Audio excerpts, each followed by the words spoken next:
Welcome to the Heartbreak Chronicles, where every story is a raw reflection of life. Hit that subscribe button to stay tuned, give us a like to show your support, and share this episode with your friends. Don't forget to leave a comment and let us know what you think. Now, let's dive into today's story. Emma Carter stood at the window of her study, looking out at the overcast sky. Her slender fingers curled a strand of curly brown hair, and her green eyes sparkled with melancholy. A few lines were scribbled and crossed out again in the notebook spread out on the table.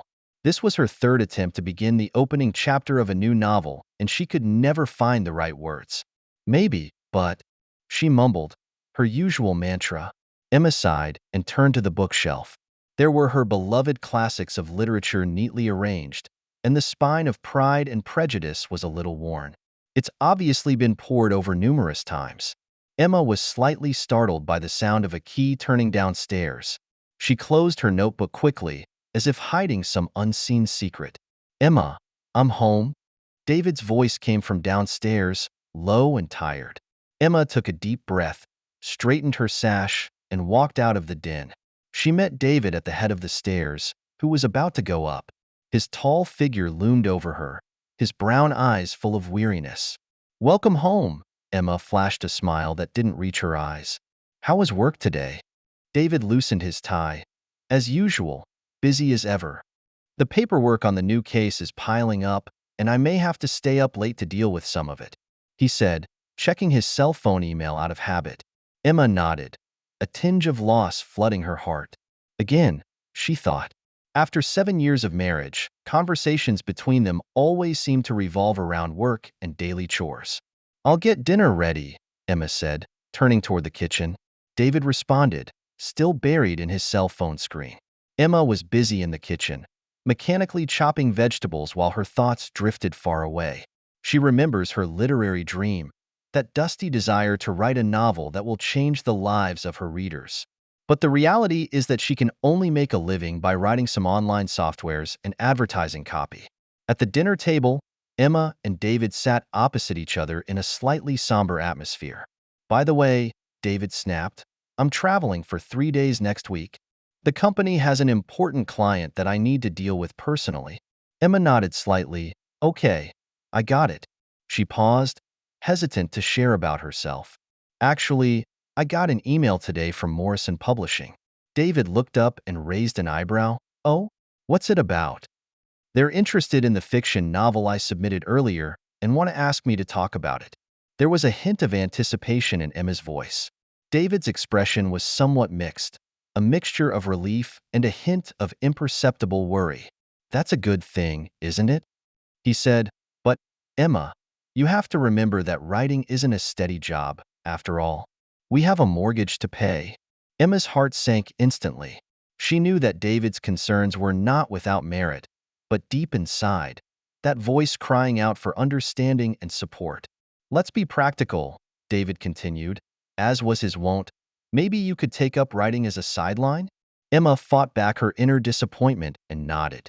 "Maybe," she said softly, "but..." She didn't say the second half of the sentence. That night, lying in bed, Emma tossed and turned. She looked at the sleeping David beside her and was conflicted. She loves David and is grateful for the stable life he gives her, but at the same time feels imprisoned in her soul. Outside the window, the moonlight spilled over the notebook on her desk, as if calling out to her silently. Emma rose gently and walked over to the desk. She opened her notebook to a new page and began to write her inner monologue. In this moment, she felt a long-lost freedom. The words came out like a spring, and she became so absorbed in them that she forgot the passage of time.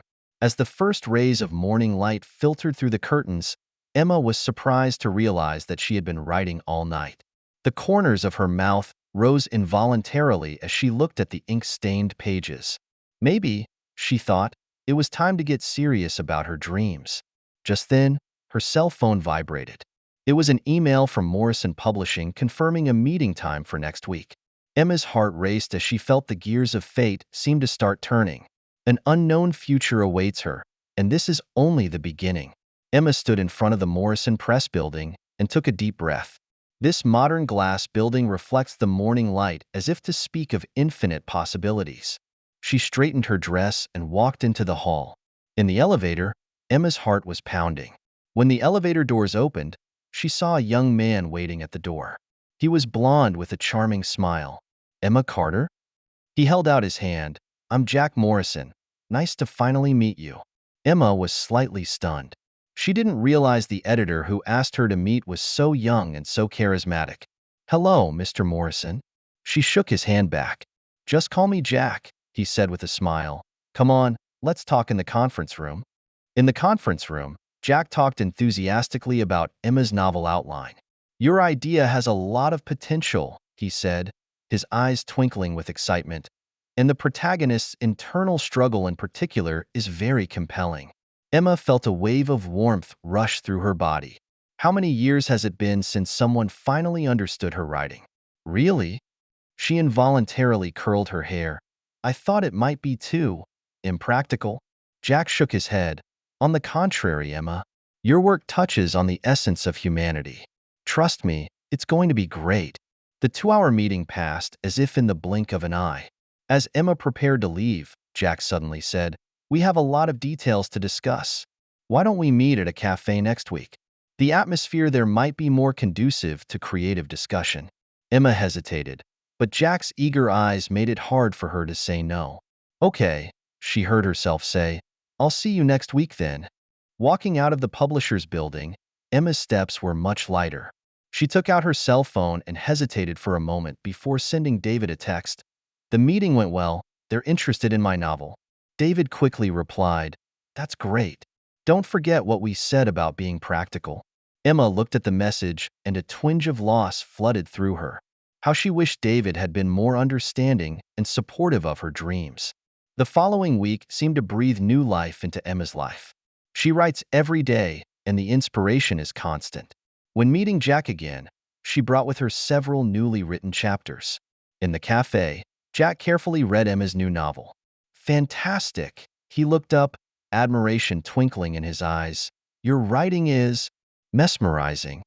Emma felt her cheeks burn slightly. Jack's compliment made her heart race. "Thanks," she said softly. "I'm glad you like it." "More than just like." Jack moved closer. "Emma, you have extraordinary talent. I'm sure you'll be a great writer." At that moment, Emma felt a long overdue sense of being understood and appreciated. She looked into Jack's eyes, and it was as if a whole new world was calling her there. Time passed unnoticed, and by the time Emma realized it, it was dark. "Oh my God," she exclaimed. "I have to go home." Jack smiled. "Time flies. Shall we continue next week?" Emma nodded, but a twinge of unease flooded her insides. She realized she had spent more time with Jack today than she had spoken to David in the past month. "When I got home, David was watching TV. "Working this late?" he asked, not taking his eyes off the screen. Emma hesitated. "Well, discussing the manuscript with the editor." She didn't mention Jack's name or that it was at the cafe. David just nodded and continued to watch his program.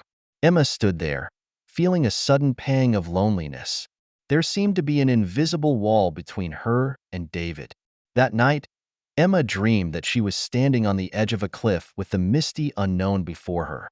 When she turned around, she saw David standing in the distance, expressionless. She tried to call out to him, but couldn't make a sound. Just then, a hand reached out. She turned and saw Jack smiling at her. "Trust me," said the dreaming Jack. "Come with me." Emma jolted awake and realized she was sweating profusely. She looked at the sleeping David with mixed emotions inside her. She loved David, but Jack brought out a whole different feeling in her. Emma knew that she was standing at a dangerous crossroads. Over the next few days, Emma and Jack met more and more frequently. Each time they meet, they not only discuss their novels, but also talk about their lives, dreams, and fears. Emma found herself looking forward to these meetings more and more and even started dressing up. One day, as they finished discussing the manuscript, Jack said out of the blue, "Emma, our publisher has a celebratory reception next week. Would you like to attend as my special guest?" Emma's heart missed a beat. She knew that saying yes to the invitation could mean crossing a certain line. But deep down, She longed to experience that vibrant world of literature. Yes, she heard herself say, I'd love to. When Emma hung up the phone, she felt both excited and apprehensive. She knew she was playing with fire, but the flames were so tantalizing. The night of the reception, Emma stood in front of the mirror and surveyed herself repeatedly. She chose a dark green dress that accented her green eyes. It had been a long time since she had been so well dressed. Going out? David poked his head out of the den and looked at his wife's outfit with some surprise. Emma's heart raced. Well, there's a reception at the publisher, she said softly, avoiding David's gaze. David frowned. I thought you were just writing. Why are you going to the reception? It's part of industry networking, Emma explained, a pang of guilt welling up inside. Might get to know some people in the industry that will help with the writing. David seemed like he wanted to say something, but finally just sighed, well, be safe. Emma nodded and gave David a quick kiss on the cheek before hurrying away. She was afraid that if she stayed a second longer, she would be overwhelmed with guilt. The reception was ambiguously lit, with a lot of drinking. Emma was greeted by Jack as soon as she entered.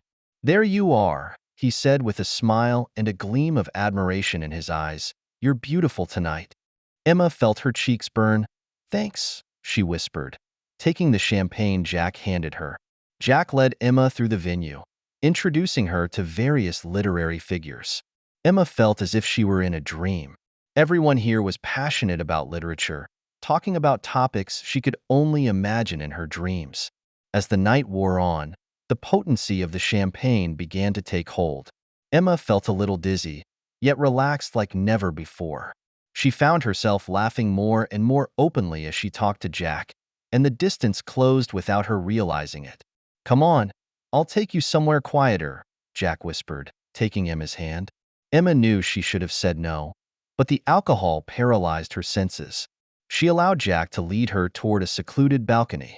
The night breeze was light, and Emma took a deep breath, trying to clear her head. We should go back, she murmured, but there was a lack of firmness in her tone.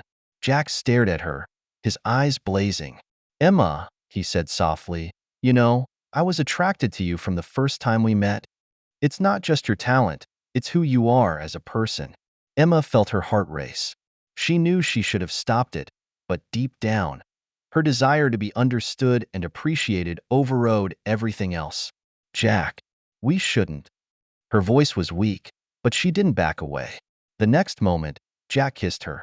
Emma stiffened at first, but then responded to the kiss. At that moment, all reason and morality were thrown out the window.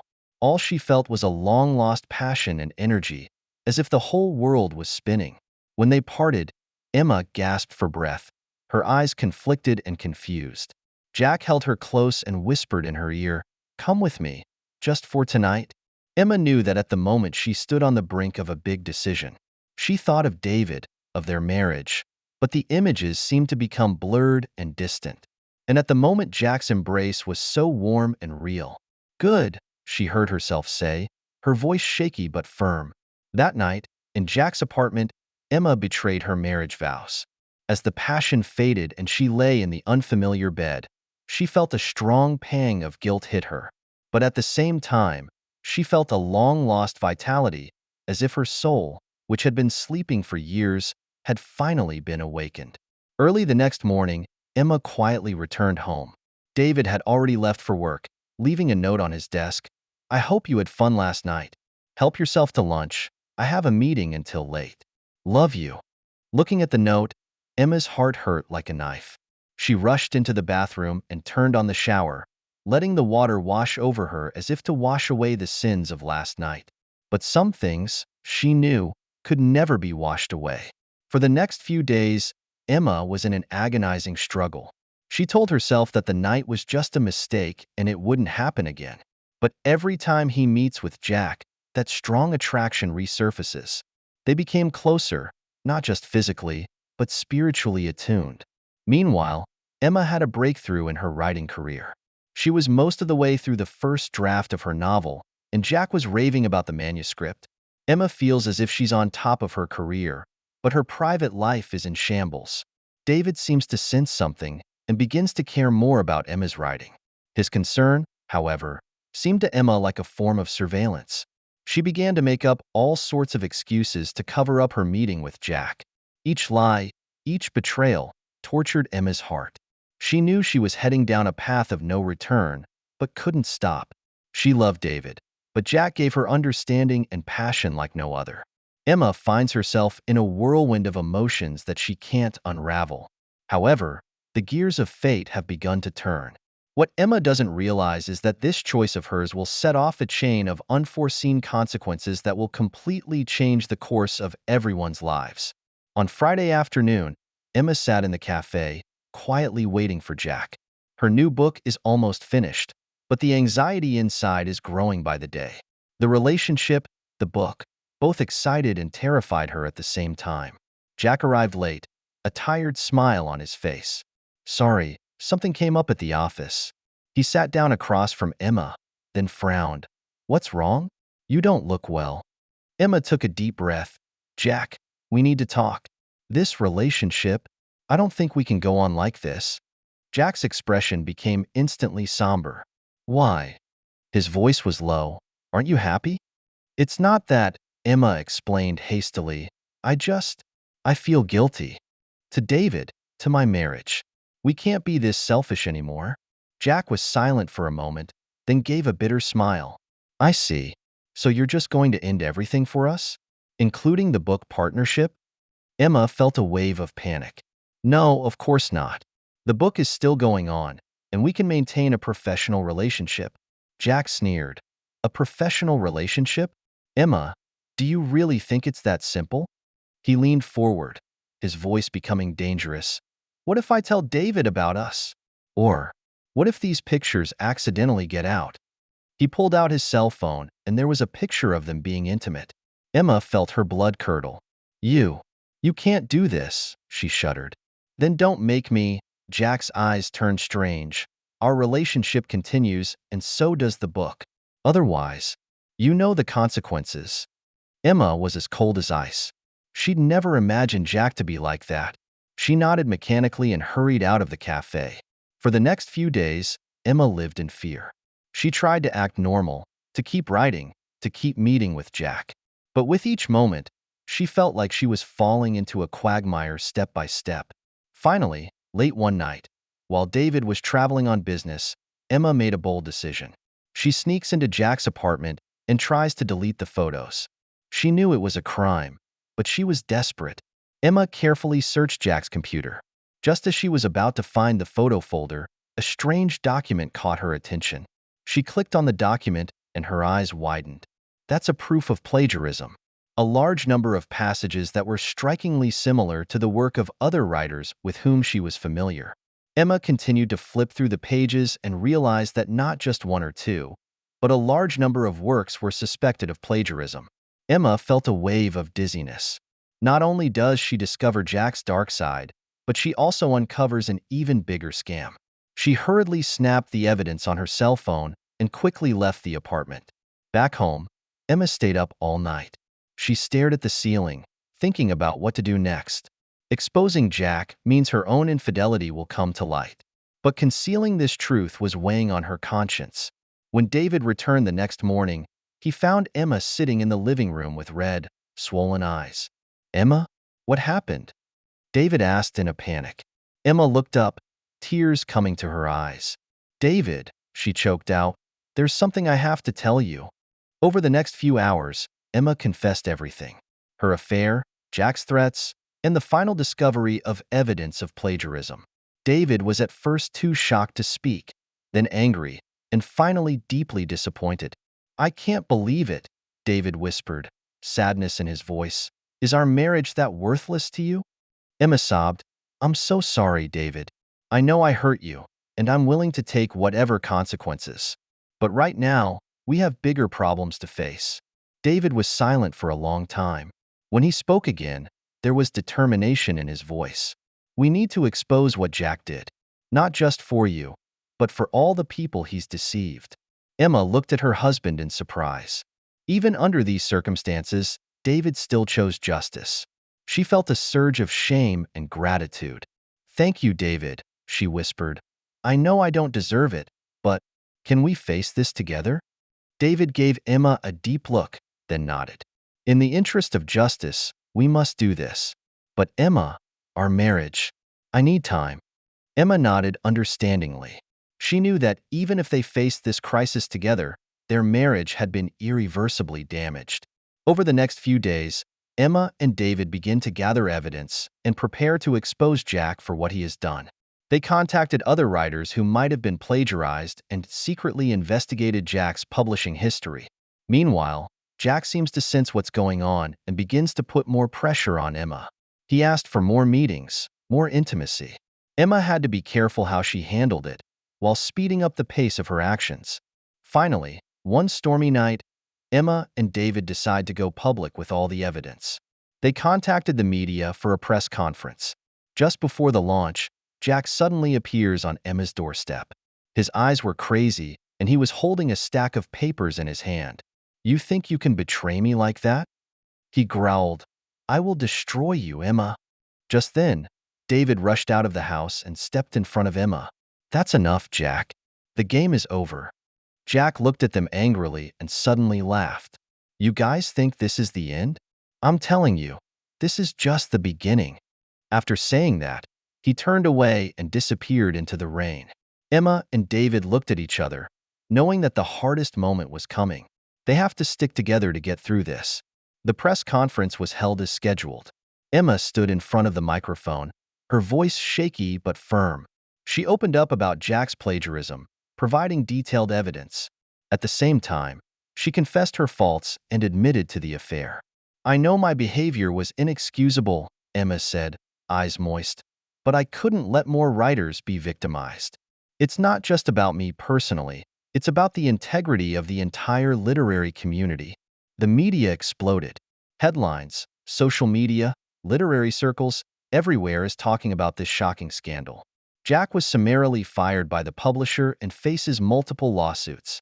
However, Emma and David also pay a heavy price. Emma's writing career was hit hard, and she became the center of public controversy. Many praised her courage, but others condemned her infidelity. While David publicly supports Emma's decision to reveal the truth, their marriage is already on the rocks. He moved out of the house and said he needed time to think. Emma felt more alone and desperate than ever. Her dreams, her marriage, her reputation, all seemed to have collapsed overnight. But she knew that this was a consequence she had to live with. A few months later, the court trial began. Emma testified as a key witness. In the face of Jack's aggressiveness, she kept her cool and stated the facts. "Yes, I made a mistake," she said, looking at the jury. "I betrayed my husband, and I feel deeply guilty about it. But that's no reason to cover up a bigger crime. Jack Morrison has deceived not only me, but countless readers and writers. This kind of behavior does a great disservice to the entire literary community." The trial lasted several weeks, and in the end, Jack was convicted of multiple counts of fraud and faces a long prison sentence. After the verdict, Emma stood alone on the courthouse steps, feeling the cool fall breeze. She didn't know what the future held, but she knew she had to start over. Just then she saw David standing not far away.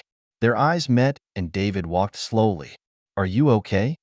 he asked softly. Emma shook her head, tears streaming down her face involuntarily. "David, I'm so sorry. For everything." David took a deep breath. "Emma, I've been thinking a lot these past few months. We've all made mistakes. I ignored your needs and failed to support your dreams. But your betrayal, it hurt too much." Emma lowered her head. "I understand. I don't expect your forgiveness." David was silent for a moment, then said, "I don't know if we can rebuild trust, but maybe we could try to start as friends?" Emma looked up and saw the complex emotions in David's eyes. She knew that this could be their chance to start over, even though the road would be difficult. "Thank you, David," she whispered. "I'm willing to try." Side by side, they walked down the steps to an unknown but possible future. A year later, Emma was sitting in her new apartment, looking at a computer screen. Her new book, finally finished, tells the story of a woman's search for herself through betrayal and redemption. The process of writing this book was painful, but also healing. Emma pours all of her experiences, emotions, and thoughts into it. She didn't know how the book would be received, but she knew it was a story she had to tell. The doorbell rang and Emma got up to open the door. "It's David. Ready?" he asked, a gentle smile on his face. Emma nodded and grabbed her coat. Today was their first official date since, after everything happened. Rebuilding trust is a long and difficult process. They went through countless arguments, tears, and silences. But they also learned to communicate better and understand each other more deeply. Both Emma and David know that they may never be able to go back to the way things were. But perhaps they can build a new relationship, one based on mutual understanding and respect. Walking down the street, Emma felt the pulse of the city. She thought about the past year, the losses, the gains, the changes. She made mistakes and paid the price, but she also found her voice. "What are you thinking?" David asked softly. Emma smiled at him. "I was thinking, life is amazing. Even in the darkest moments, it gives us the opportunity to start over." David took her hand and squeezed it gently. They continue onward to an unknown but hopeful future. Amidst the hustle and bustle of the city, Emma felt an inner peace. She knew that no matter what the future held, she had found the most important thing of all, herself. Thank you for taking the time to listen to today's story. If you enjoyed it, please like and subscribe if you haven't already. If you have a story to share about your own or someone else's experience, please feel free to contact me. Take care.